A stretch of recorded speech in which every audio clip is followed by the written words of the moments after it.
communicate between species. Whenever we can connect, we realize that we have to look out for one another.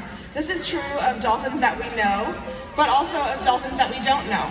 Dolphins like Indy here are called bottlenose dolphins, but this is just one of the many species that swim on our planet. Some are thriving, but others could really use our help. Let's meet just a few of them.